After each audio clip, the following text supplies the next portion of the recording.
Chiquillos, que el Señor les bendiga. Los saludo desde acá de las tierras de la región de la Araucanía, tierra de nuestro pueblo mapuche, originario de acá de Chile. Les saludo en el nombre del Señor, espero que estén bien.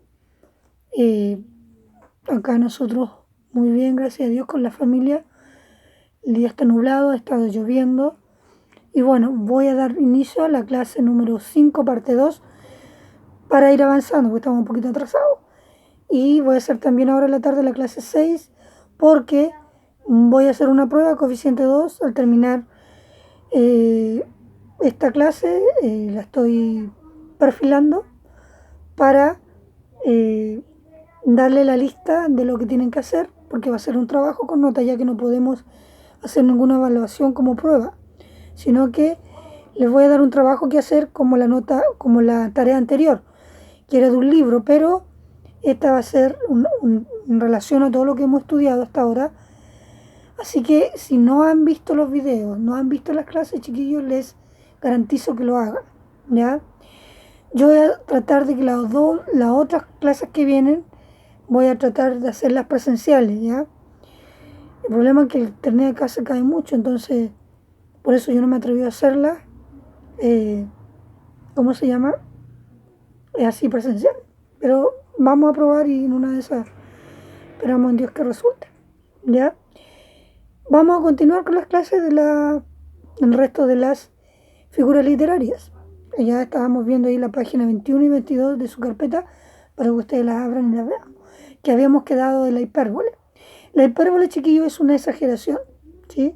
Dice en el idioma griego la hipérbole, la palabra hipérbole, significa tirar más allá del blanco, ¿ya? Tirar más allá, obviamente, del blanco.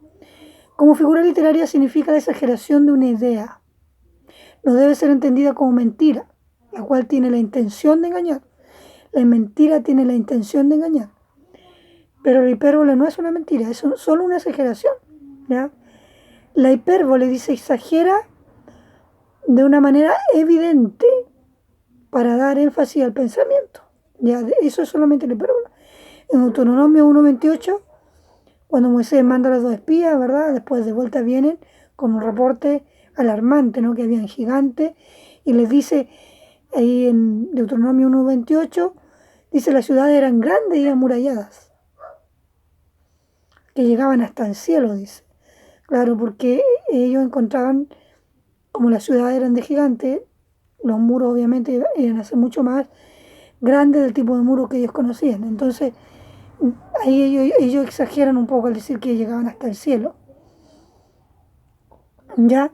Entonces, siempre que se encuentran con una hipérbole que exagera, ya sea para agrandar algo o achicar algo más de lo que es, ¿cómo se llama? Una exageración, es una figura literaria. Otra figura literaria es el apóstrofe, ¿ya? Cuando algunas palabras son dirigidas a una persona ausente o muerta, o a algún objeto sin vida, o a una idea abstracta, como si tuvieran vida o pudieran oírlas. La expresión se llama apóstrofe, ¿ya? En 2 de Samuel 18:33, David exclama por su hijo muerto, hijo mío, Absalón exclama por su hijo muerto. Hijo mío, yo en lugar de ti, Absalón, hijo mío, hijo mío. David no se imaginaba que Absalón le pudiera oír, pero emocionado le habló como si estuviera presente y oyendo. O sea, es obviamente el lamento de un padre que se duele por la muerte de un hijo, ¿no? Y él, en su expresión apasionada de lamento, se expresa de esta manera y usa el apóstrofe para dirigirse a alguien que ya estaba muerto, ¿ya? Entonces el apóstrofe es para dirigirse a alguien, o sea, hablarle, ¿ya? A alguien que no está presente, que está muerto, o una idea, o a la naturaleza misma. El Salmo, ¿ya? En los salmos hay muchos apóstrofes. Por ejemplo, en Mateo el Señor también usa un apóstrofe, en Mateo 23:37. Nuestro Señor levantó la voz para lamentar la desobediencia de la ciudad de la capital de Israel, que era Jerusalén. Y le dice, Jerusalén, Jerusalén, que matas a los profetas y apedrea a los que te son enviados. ¿Ya? Le dice a la ciudad, Jerusalén, Jerusalén, y obvio que no le está hablando a la ciudad, ¿verdad? Sino que a sus habitantes. Pero él toma la ciudad como referencia para referirse a los habitantes. Y obviamente un apóstrofe, porque le dice a la ciudad, Jerusalén, Jerusalén, a un objeto inanimado, ¿ya? Entonces, ahí ojo con el apóstrofe. Bien, otra figura literaria es la personificación. Voy rápido, chiquillos, porque yo ya les mandé un escrito por correo, lo tienen que descargar. Ahí hay varios versículos que explican muy bien las figuras literarias, ¿ya? Es un seleccionado que yo hice, ¿ya? Que busqué, le seleccioné lo más fácil posible para que lo entiendan. Yo creo que lo entienden perfectamente porque no es difícil de entender. Quizá solamente es cuestión de estudiarlas y aprenderlas, y al buscarlas se van a dar cuenta enseguida que la van a poder reconocer si las estudian, ¿ya? No tienen que entenderlas a todas así enseguida, no. Esto tienen que buscarlas y estudiarlas para que la puedan entender. Porque así, cuando yo les dé la tarea, por ejemplo, las van a buscar y ahí van a poder leerla y van a tener que reconocerla, ¿ya? La personificación existe cuando características personales se le atribuyen a los animales, plantas o cosas sin vida,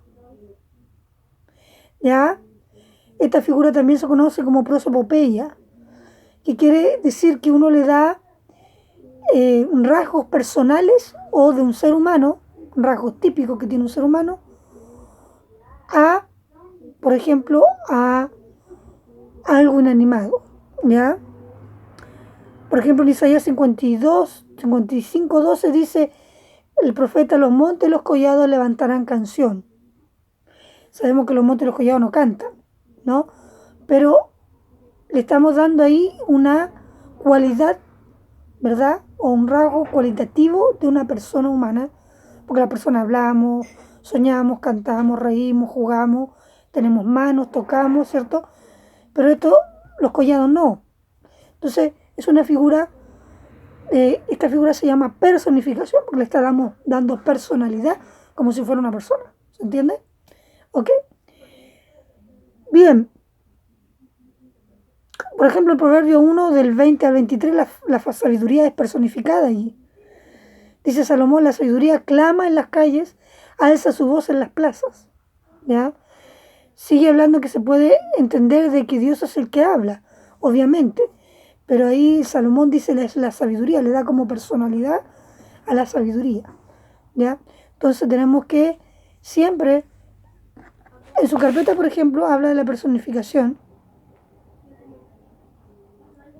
Dice: es atribuir a una cosa inanimada, a un ser abstracto, los sentimientos, lenguaje propio de una persona. ¿Ven? Como yo le decía, la sabiduría. Ahí en Proverbios se le da atribuciones a la sabiduría. Y le podemos así también darle atribuciones personales a la naturaleza, por ejemplo. El sol me miró. A propósito de eso, recuerdo ahí cuando la historia de Abraham, cuando la mujer Agar se va y cruza el desierto, ¿no es verdad? Y se queda sola, estuvo a punto de morir de sed. Ella dice: el sol me miró, ¿no? Hablando del sol, que el sol la había mirado, porque su piel de alguna forma se enmoreció más de lo que ya era. Entonces ella dice: el sol me miró, Agar refiriéndose ahí. Y entonces cuando clama al Señor, Dios, y porque estaba ella sola en medio del desierto. Entonces, decir estas expresiones es como darle personalidad, ¿verdad?, a las cosas que no lo son. Cosas propias o cualidades propias que tiene un ser humano. Bien, ahora vamos al eufemismo. Esta figura consiste en expresar con suavidad o decoro una idea que bien podría ofender a los lectores u oyentes, en lugar de orinar o defecar. El escritor moderno prefiere decir algo más suave. Por ejemplo, nosotros decimos hacer las necesidades, ¿no es verdad? Ir al baño o al monte. Estos son eufemismos modernos, ¿no? Nosotros también usamos eufemismos, ¿no? Para que la palabra no sea tan tosca, ¿no es verdad? Cuando antiguamente los escritos, por ejemplo, de la Biblia incluso, decían parir, ¿no? Y parió el hijo, ¿no? Ahora esa modalidad ha cambiado, esa palabra se han ido suavizando, las palabras también en nuestra cultura pasa lo mismo, las palabras van cambiando de sonido y forma, pero no de lo que significan, ¿no? Porque se le va dando palabras más elegantes. Antiguamente a la farmacia se le decía botica, de otra forma se le van agregando estos términos, digamos, que son más suaves y que no son tan sórdidos, ¿no? Al oído, no tan fuertes al oído para escuchar, ¿no? E incluso de repente la gente popular del pueblo usa términos más vulgares, ¿no? ¿No es verdad? Más fuertes para referirse a ciertas cosas que con el tiempo se le ha ido dando eufemismo. Y en la Biblia también aparecen eufemismos, ¿ya? Por ejemplo, en 1 de Reyes 18:27, Elías se burla de los seguidores de Baal diciendo, según la versión antigua, quizá tiene algún empeño. Y la Biblia revisada dice, tiene algún trabajo. Pero la expresión es un eufemismo por no decir estaba defecando. Cuando Elías se burla de los profetas de Baal, ¿se acuerdan ustedes? Y él decía, clame más alto porque a lo mejor Baal está... él no le dijo directamente defecando, pero les dijo está haciendo... en distintas versiones bíblicas le han aplicado eufemismo, ¿no? Le decía, le está haciendo algún empeño, estará haciendo algún trabajo para decir que estaba defecando. Entonces la Biblia también habla de eufemismo, por ejemplo, cuando se refiere a la relación sexual. El acto sexual, la cohabitación se expresa de varias maneras en la Biblia. En Génesis 49:4, Jacob se refiere al pecado que cometió su hijo Rubén, diciendo, subiste al lecho de tu padre, entonces te embeleciste subiendo mi estrado, ¿ya? Pero la versión popular habla más claramente diciéndole, deshonraste mi cama al acostarte con mi concubina, ¿sí? Cuando son estos eufemismos que encontramos cuando Jacob le pasó esto, cuando encontró a su hijo acostado con su concubina, ¿no es verdad? Y le llama la atención. Pero las versiones las han acomodado para expresarlo de una forma más suave. Ya la Biblia también en Génesis, cuando la Biblia dice, conoció a Adán su mujer, ¿no? Era para referirse a la relación sexual, ¿no? No dice explícitamente tuvo relaciones sexuales, sino que conoció a Adán su mujer. ¿No es verdad? Se refiere a eso, ¿ya? Se entiende el eufemismo bien fácil, chiquillos. La paradoja. Dice esta figura literaria se refiere a que cuando alguien se expresa algunas verdades aparentemente contradictorias, ya en una sola oración, o muy cerca la una de la otra, llamamos a esta figura una paradoja. En la enseñanza de Jesús hay muchas paradojas. Por ejemplo, cuando Jesús respondió a sumo sacerdote, en Marcos 14:61, dijo, yo soy el Cristo, el Hijo del Dios bendito, y veréis al Hijo del Hombre sentado a la diestra del poder de Dios, viniendo en las nubes del cielo. Para sus oyentes, el ser hijo de Dios contradecía la idea de ser hijo del hombre. Esta aparente contradicción está la paradoja. En la bienaventuranza, Mateo 5, hay varias paradojas. En el 4 afirma que son bienaventurados los que lloran. Es una paradoja. Sabiendo que bienaventurado es ser feliz. ¿Es verdad? En el versículo 5 dice, bienaventurados los mansos, que recibirán la tierra por heredad. En el verso 5 dice, bienaventurados los que tienen hambre y sed de justicia, porque ellos serán saciados, ¿no?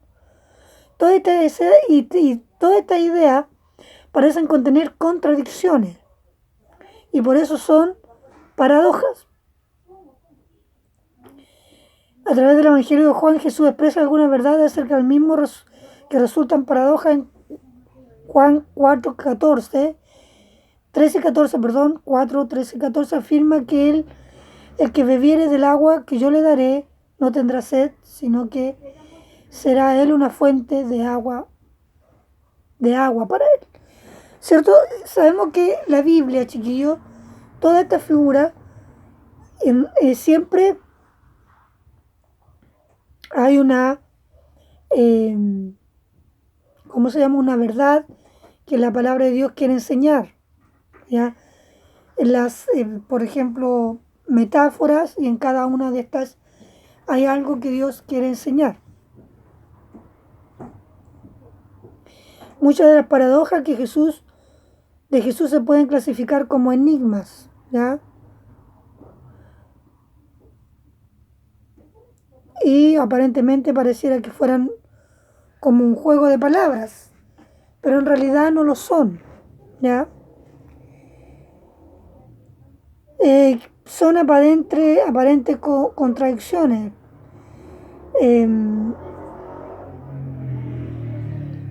Por ejemplo, el apóstol Pablo también habla mucho, dice, gozaos cuando os halléis en diversas pruebas. Es una contradicción, ¿cierto?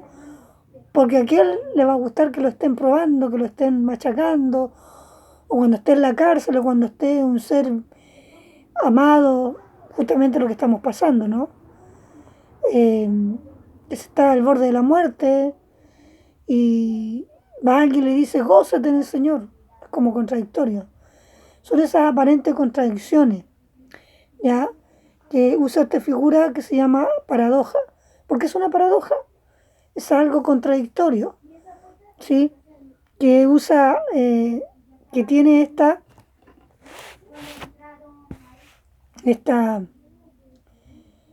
figura literaria. En su carpeta dice la palabra clave que describe esta figura es contradicción. Consiste en emplear expresiones o frases que envuelven contradicción. Si leemos Santiago 1:2 tenemos sumo gozo y pruebas. ¿Ven? La pregunta que surge es, ¿tiene uno sumo gozo cuando está en pruebas? Es una paradoja que luego de estudiarla detenidamente nos da la razón o el punto que el escritor quiere hacer resaltar. Una traducción parafraseada sería, en el momento que caigamos en medio de variadas pruebas, valorémosla con gran satisfacción, entendiendo por experiencia que la prueba de nuestra fe producirá como resultado perseverancia. Hay cosas, ustedes chiquillos saben que en Dios pareciera ser que fueran contradictorias, pero tenemos que confiar que Dios sabe lo que hace y que permite muchas cosas que aparentemente son contradictorias, pero que en el fondo no lo son. Otra figura literaria es la atenuación o litote. La palabra clave de esta figura es negación. Esta figura consiste en no expresar directamente lo que se piensa, sino negando lo contrario de aquello que se quiere afirmar. En forma de litote expresa Jesús su promesa del Espíritu Santo. Seré bautizado con el Espíritu Santo dentro de no muchos días, equivalente a decir dentro de pocos días. Ahora quiero aclarar que el litote, chiquillo, no es que aparezca una negación en la frase, en la oración o el versículo porque sí.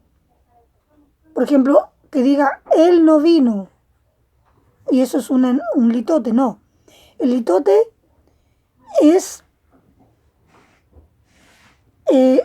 una forma de toda la figura anterior, que es como de una aparente contradicción, pero no lo es. Al contrario, es una afirmación.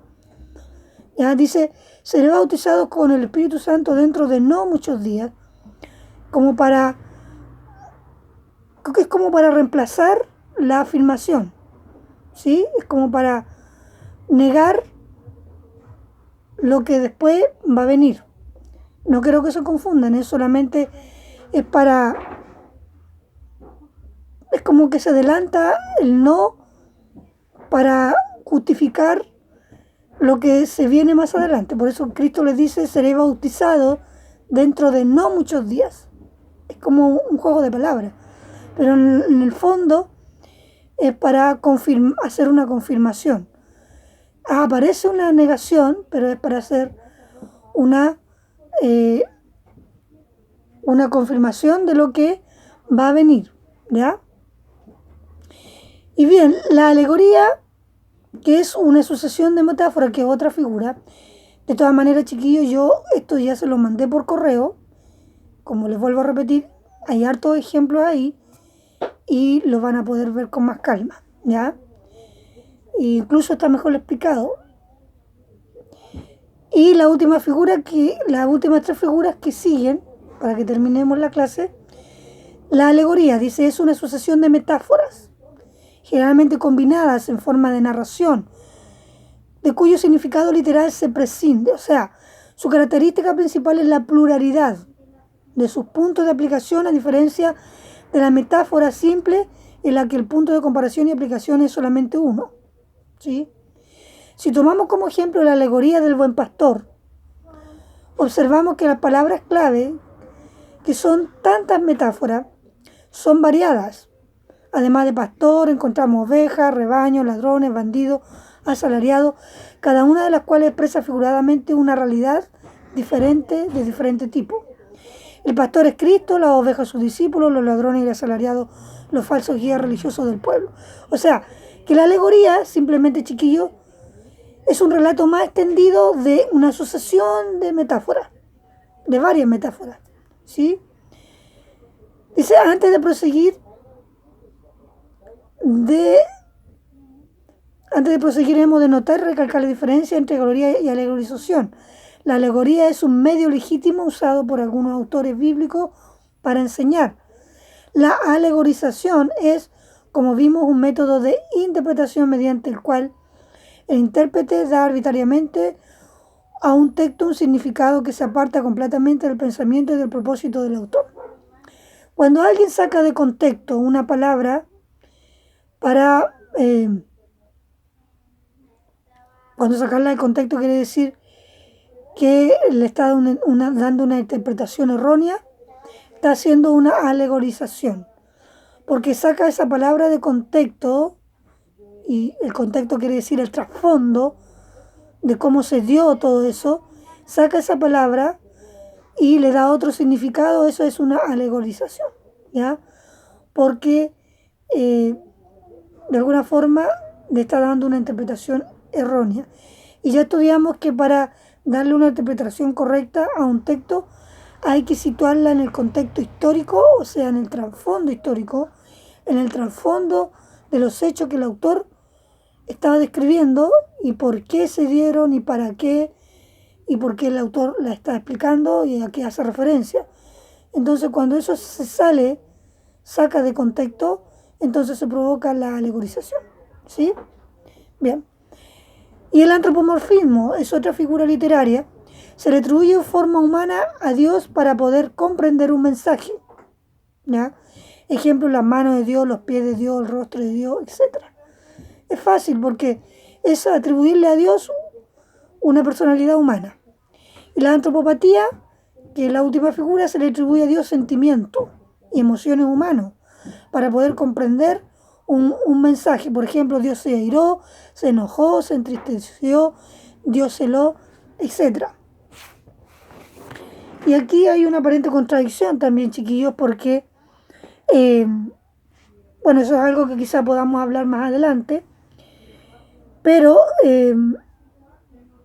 se usa el hecho, chiquillo, de la figura. Lo que quiero decir es que el hecho que usemos las figuras literarias no significa que sean falsas, ¿ya? Porque todo lo que se usa en la Biblia tiene un significado siempre, un fundamento verdadero, siempre. A diferencia de las figuras que se usan en la literatura para hacer cuentos o leyendas, que también se usa para dar una enseñanza a la vida práctica, ¿no es verdad? Que son cosas inventadas, que no son reales. Nosotros tenemos que cuando encontramos figuras literarias dentro de la Biblia, tenemos que entender de que Dios nos está enseñando algo detrás de esa figura literaria que el autor escribió para dar énfasis y fuerza al pensamiento, a su escritura, para enseñarnos algo. Por ejemplo, ahí en Isaías 40.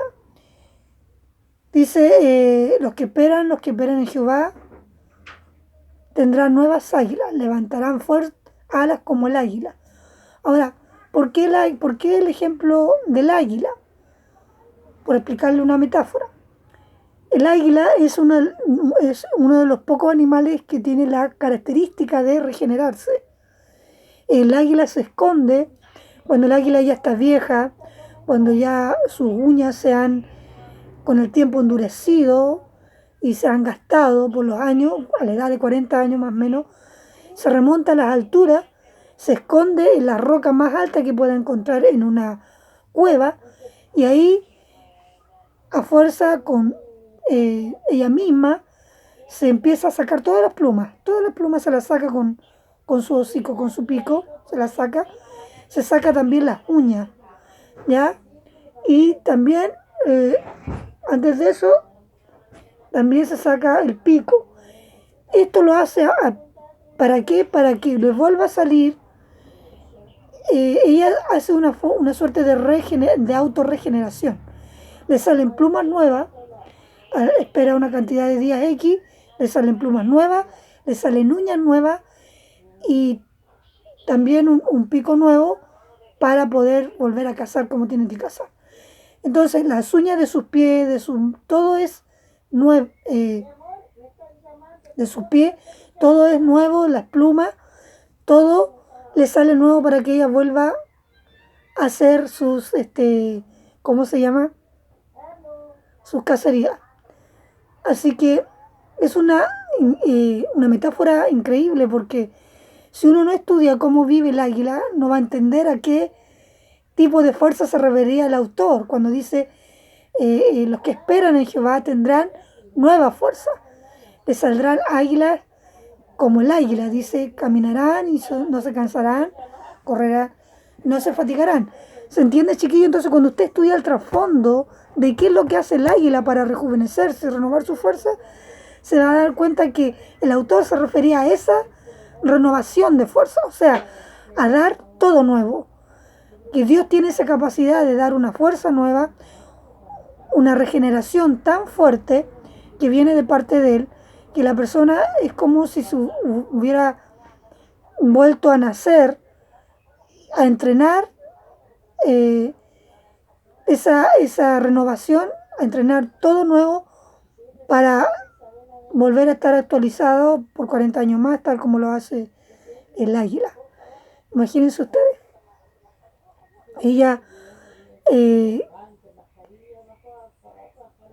renovada ahí en oculto y es interesante porque el águila se esconde, estaba mucho tiempo ahí.